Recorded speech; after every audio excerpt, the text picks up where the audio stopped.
आज सांबादिक सम्मेलन उपस्थित थिबा गणमाध्यम समस्त बंधुमान को स्वागत करुच्ची। आज गुरुत्वपूर्ण सांबादिक सम्मेलन को संबोधित करेंगे आमर प्रदेश वरिष्ठ उपसभापति माननीय वीरेंद्र नारायण त्रिपाठी महोदय एवं यह सांबादिक सम्मेलन उपस्थित अच्छा आमर मुखपात्र राजेंद्र पंडा महोदय एवं अन्यतम मुखपात्र तपन चांद महोदय मो निवेदन करी माननीय वीरेंद्र त्रिपाठी को आज प्रेस को संबोधित करने।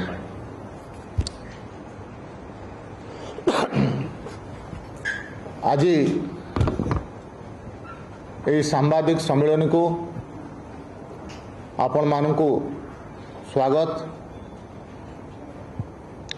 आज सांबादिक सम्मेलन ओडिशा रे विरोधी दलर नेता देशर जे विरोधी दलर नेता अछंती एवं कांग्रेस जे अध्यक्ष अछंती तांकर कार्यक्रम आज भुवनेश्वर ठारे अनुष्ठित होउची। ए संबंध रे गत काली कांग्रेस सभापति प्रेस करी विभिन्न प्रकार आक्षेप मध्य करथिले, विशेषकर भारतीय जनता पार्टी को से आक्षेप रु लागुला जे कांग्रेस आज मध्य हताशा भितर अछि। कांग्रेस आज ओडिशार साधारण जनता ठारू दूरेई जाइछि। प्रति निर्वाचन रे तार परसेंटेज ऑफ वोट दिन को दिन कमी कमी चली। देश रे गत तीनोटी साधारण निर्वाचन रे कांग्रेस तार सांसदों संख्या 3 अंक मध्य पहुंचाई पारि नाही एवं प्रतिदिन जो प्रकार भाव रे कांग्रेस तार संगठन निम्नगामी होउची, मते लागुची ये संविधान बंचाओ समावेश नुह, ये कांग्रेस निजर अस्तित्व को रक्षा करिवा पई कांग्रेस बंचाओ समावेश करिवा पई जाउची। कांग्रेस गणतंत्र कथा कहबो, निजे काछ घरे रही अन्य को पत्थर फिंगिवा सदृश कांग्रेस जदि गणतंत्र कथा कहबो। जदि गणतंत्र को किए हत्या करिछि ताले कांग्रेस करिछि। कांग्रेस गोटे राजनैतिक दल जो राजनैतिक दल रे आभ्यंतरण गणतंत्र नाही।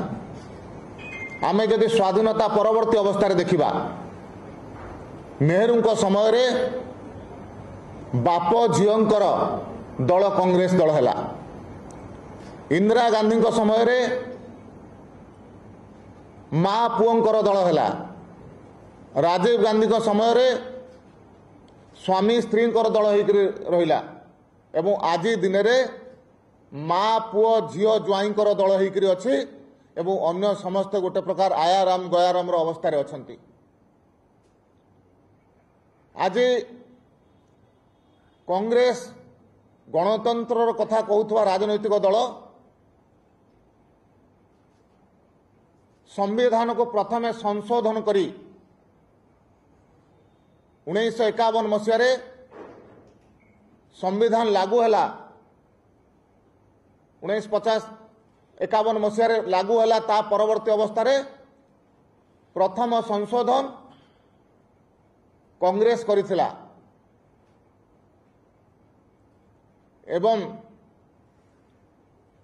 आमे देखिचु जे 1975 मसीह देश रे इमरजेंसी जारी करी संविधान कंठरोध करिथिबा राजनैतिक दल होची कांग्रेस। से समय 5 थर संविधान संशोधन कला, जो समय समस्त विरोधी दलर नेता मानक जेल भितर बंदी कर रखिथिला। समस्त राष्ट्रीय नेतृत्व मानक जो माने कांग्रेस को विरोध करुले समस्त को जेल भितर बंदी करी कौन प्रकार चर्चा आलोचना न करी संविधान को से बदलैले 42तम संशोधन रे संविधान मुखबंध को छाड़िले नहीं मुखबंध को बिना चर्चा आलोचना रे परिवर्तन करिथिबा राजनैतिक दल होची कांग्रेस 1986 मसीह शाहबानो केस रे सुप्रीम कोर्ट रो राय को परिवर्तन करिथिबा राजनैतिक दल होची कांग्रेस आज मध्य जी आसुचंती विरोधी दलर नेता जी होइचंती श्री राहुल गांधी कैबिनेट रो सदस्य से नथिले भारतर संविधान अनुसार कैबिनेट होउची सबुठारु बड़ नीति निर्धारक संस्था कैबिनेट रो अध्यादेश को सांबादिक सम्मेलन कही नॉनसेंस करी फाड़ी फोपाड़ी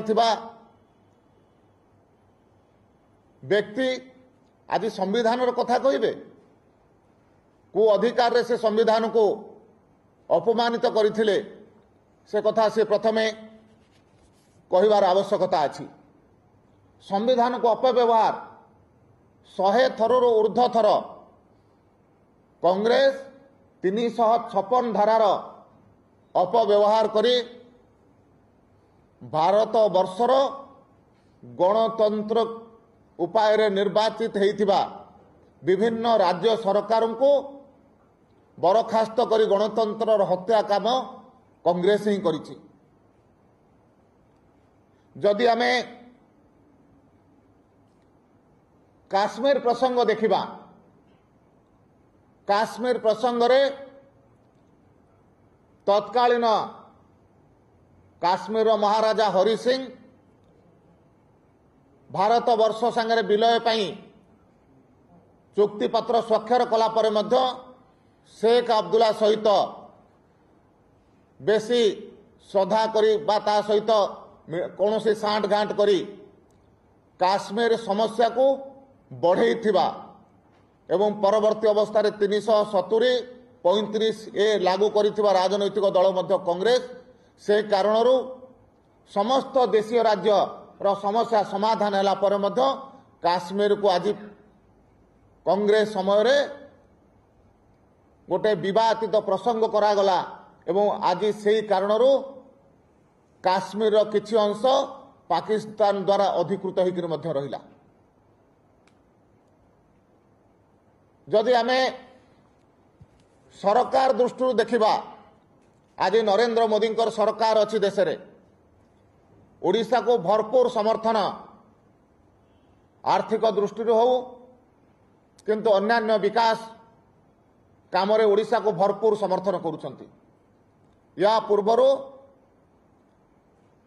मनमोहन सिंह सरकार थिला ओडिशा रो किछि सांसद मनमोहन सिंह को पाखु जाइथिले ओडिशार किछि प्रोजेक्ट नहीं करी किछि ओडिशा संबंधित किछि विषय नहीं करी से समय रे मनमोहन सिंह कर उत्तर थिला पैसा कौन गछरे फलुची मैं ओडिशा को दे देबी तो ओडिशा प्रति मानसिकता होची प्रकार से प्रकार भाव रे आमे किछि दिन पूर्वर देखिचु जी आसुचंदे कांग्रेस अध्यक्ष श्री मल्लिकार्जुन खड़गे देशर महामहिम राष्ट्रपति जी जड़े ओडिया आदिवासी झील देशर प्रथम आदिवासी महिला हिसाब रे देशर सर्वोच्च स्थान रे पहुंची ता पूर्वर मध्य श्री रामनाथ कोविंद जी जड़े अनुसूचित जाति बा दलित वर्ग आसुचंती तांकू नहीं जो प्रकार बयान से देइचंती घोर निंदनीय संविधान को ସମ୍ମାନ ଦେଉଥିବା ରାଜନୈତିକ ଦଳର ଅଧ୍ୟକ୍ଷଙ୍କର ଏ ପ୍ରକାର ବକ୍ତବ୍ୟ ହେଇ ନପାରେ। ୟାକୁ ନିନ୍ଦା କରିବା ପାଇଁ ଭାଷା ନାହିଁ। ଏବଂ ଆଜି ଓଡ଼ିଶା ଆସୁଛନ୍ତି, ଆଜି ଓଡ଼ିଶା ମାଟିରେ ସେ କ୍ଷମା ପ୍ରାର୍ଥନା କରିବା ଦରକାର। ଆଜି ଓଡ଼ିଶା ମାଟିରେ ସେ ପ୍ରାୟଶ୍ଚିତ କରିବା ଦରକାର ଯେ ଭାରତ ବର୍ଷର ମହାମହିମ ରାଜ୍ୟପାଳ ତଥା ଓଡ଼ିଶାର ଝିଅକୁ ଯେଉଁ ପ୍ରକାର ଭାବରେ ଯେଉଁ ଭାଷାରେ ସେ ଅପମାନିତ କରିଛନ୍ତି। ଏସବୁ କଥାକୁ ଦେଖିଲେ ଲାଗୁଛି ଯେ ଓଡ଼ିଶାରେ କଂଗ୍ରେସ ତ ଏକ ଅସ୍ତଗାମୀ ରାଜନୈତିକ ଦଳ ଅଛି, କିନ୍ତୁ ତାପରେ ବି କଂଗ୍ରେସର ନେତୃତ୍ୱ ମାନେ ଯେଉଁ ପ୍ରକାର କଂଗ୍ରେସ ବଞ୍ଚାଇବା ପାଇଁ ଏ ଜାଗାରେ ଆସିଛନ୍ତି, ଏ ସମସ୍ତ ପ୍ରଶ୍ନର ଉତ୍ତର ସେମାନଙ୍କ ଆଜି ଓଡ଼ିଶାବାସୀଙ୍କ ସାମ୍ନାରେ ରଖିବାର ଆବଶ୍ୟକତା ଅଛି ଯେ କ'ଣ ପାଇଁ ବିଭିନ୍ନ ସମୟରେ କଂଗ୍ରେସ ସମ୍ବିଧାନକୁ ଅପମାନିତ କରିଛି, ସମ୍ବିଧାନକୁ ଅପବ୍ୟବହାର କରିଛି, ବିଭିନ୍ନ ସମୟରେ ସମ୍ବିଧାନର ସର୍ବୋଚ୍ଚ ସ୍ଥାନରେ ଥିବା ମହାମହିମ ରାଷ୍ଟ୍ରପତିଙ୍କୁ ମଧ୍ୟ ଅପମାନିତ କରିଛି ଏବଂ ଗଣତନ୍ତ୍ରର ହତ୍ୟା କରିବା ପାଇଁ ଏବଂ ଗଣତନ୍ତ୍ରରେ ତାଙ୍କୁ ଯେଉଁମାନେ କ୍ଷମତାରେ ଥିବା ସମୟରେ ଯେଉଁମାନେ ବିରୋଧ କରୁଥିଲେ, ବିରୋଧୀ ଦଳର ନେତାମାନଙ୍କ ଉପରେ ମଧ୍ୟ ବିଭିନ୍ନ ପ୍ରକାର ଆକ୍ରୋଶମୂଳକ କାର୍ଯ୍ୟ ସେମାନେ କରିଛନ୍ତି। ତ ସେ ଦୃଷ୍ଟିରୁ ଆମେ ଆଶା କରିବୁ ଯଦି ତାଙ୍କର ସତ୍ସାହସ ଅଛି, ଏ ସମସ୍ତ ପ୍ରଶ୍ନର ଉତ୍ତର ମଧ୍ୟ ସେ ଦେବାର ଆବଶ୍ୟକତା ଅଛି। ଧନ୍ୟବାଦ।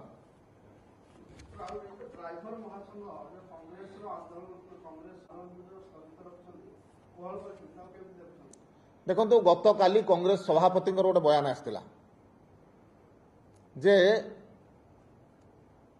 ଡ୍ରାଇଭର ମାନଙ୍କର ଆନ୍ଦୋଳନ କୁଆଡ଼େ ସରକାରୀ ଦଳର ପ୍ରାୟୋଜିତ ଆନ୍ଦୋଳନ, ଏବଂ ସନ୍ଧ୍ୟାରେ ଆସିଗଲା ଯେ ଡ୍ରାଇଭର ମାନେ କଂଗ୍ରେସ ସଭାପତିଙ୍କ କଥାରେ ତାଙ୍କୁ ରେଲି ପାଇଁ ଲୋକ ଆସିବା ପାଇଁ ସବୁ ପ୍ରକାର ସହଯୋଗ ଦେବେ।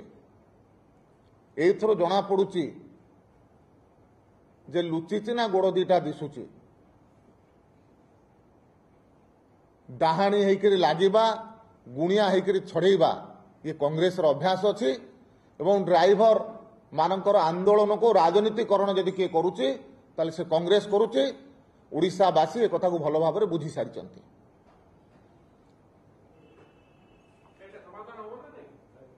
ସରକାର ନିଷ୍ଠାର ସହିତ ଡ୍ରାଇଭର ମାନଙ୍କର ଯେଉଁ ନ୍ୟାଯ୍ୟ ଦାବି ଅଛି ତାକୁ ପୂରଣ କରିବା ପାଇଁ ଚେଷ୍ଟା କରୁଛନ୍ତି। ଯେଉଁ କଥା ପୂରଣ କରାଯାଇପାରିବ, ସରକାର ସହୃଦୟତାପୂର୍ଣ୍ଣ ଭାବରେ ଡ୍ରାଇଭର ମାନଙ୍କର ସମସ୍ତ ଦାବି ପ୍ରତି ସମ୍ବେଦନଶୀଳ ମଧ୍ୟ ଅଛନ୍ତି। ଡ୍ରାଇଭର ମାନେ कम से कम ए प्रकार राजनैतिक व्यक्तिंकर जो प्ररोचनारू दूरे रही समाधान पर सरकार सहित सहयोग कर दो। सरकार सबु प्रकार सहयोग करने प्रस्तुत अच्छा। आम आशा करुचु बहुत जल्दी ये आंदोलन समाप्त हम।